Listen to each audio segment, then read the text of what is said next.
Giving into his attachment to his mother, Anakin Skywalker traveled to Tatooine, hoping to rescue her from whatever doom he had sensed in his dreams. She had been taken by Tusken Raiders, and Anakin tracked them to their camp, determined to rescue her. Of course, he was too late, and her death was a catalyst for his first full explosion into the dark side of the Force. Finally releasing years of suppressed emotions, Anakin launched into a hateful slaughter of every Tusken in the camp, including the women and children. This moment was a pivotal collapse in Anakin's tragic story, yet we are prevented from seeing the full thing in the film. So what exactly happened that night on Tatooine? The details as well as Anakin's thoughts are provided in the novelization of the film, and they are truly haunting. As Anakin held his mother, he knew she was still alive, yet she felt like a thin, weak sensation in the Force. When she did open her eyes, she recognized him and told him how handsome he was. Anakin wanted to tell her to be still and that he would take her away from here, but he could hardly get the words out of his mouth. Shmi said that now she was complete, and somewhere inside, Anakin understood what she meant, yet he still begged her to stay with him. He watched as she went very still, and the light left her eyes. He could hardly breathe.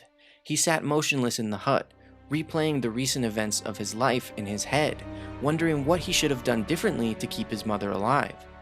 He realized he should have never left her on Tatooine in the first place, and he should have never let Qui-Gon take him away.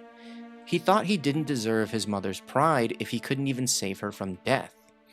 The minutes slipped past and Anakin just sat there, immobilized by confusion, feeling a budding rage building within him.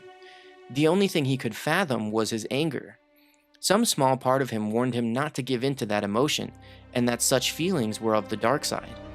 Then he looked at his mother lying there, covered with the clear evidence of all the pain the Tuskens had inflicted upon her in her final days.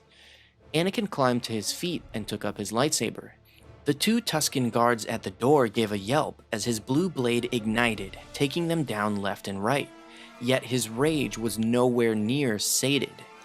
As Master Yoda sensed the explosion of anger, the voice of Qui-Gon Jinn spoke out, attempting to stop Anakin's rampage. Anakin heard the voice too, yet he did not recognize it in his pain. He spotted a Tusken woman to the side, carrying a pail of water, and a Tusken child staring at him. Then he was moving, though he was hardly aware of his actions. His blade flashed and he ran on. The Tusken woman screamed and was impaled. Now all the camp seemed in motion, Tuskens rushing out of every hut, with many weapons in hand. But Anakin was into the dance of death then, into the energy of the Force, the energy of the dark side. He leapt far and long, his blade flashing before the two Tuskens recognized he was there. A third came, but Anakin lifted his hand and held a wall of Force energy as solid as stone. Then he shoved out with that hand, sending the Tusken flying 30 meters away through the wall of another hut. Anakin was running, leaping, his blade spinning left and right in a blur, every stab killing a Tusken, putting pieces of them on the ground. Soon none were standing to fight, but instead trying to flee. He would have none of that. He saw one group rushing into a hut, and he reached out to a large boulder in the distance, dropping it onto the hut and killing them all. Then he was running again, enhancing his strides with the Force, overcoming the fleeing creatures, slaughtering every one. He didn't feel empty any longer. He felt a surge of energy and strength beyond anything he had ever known.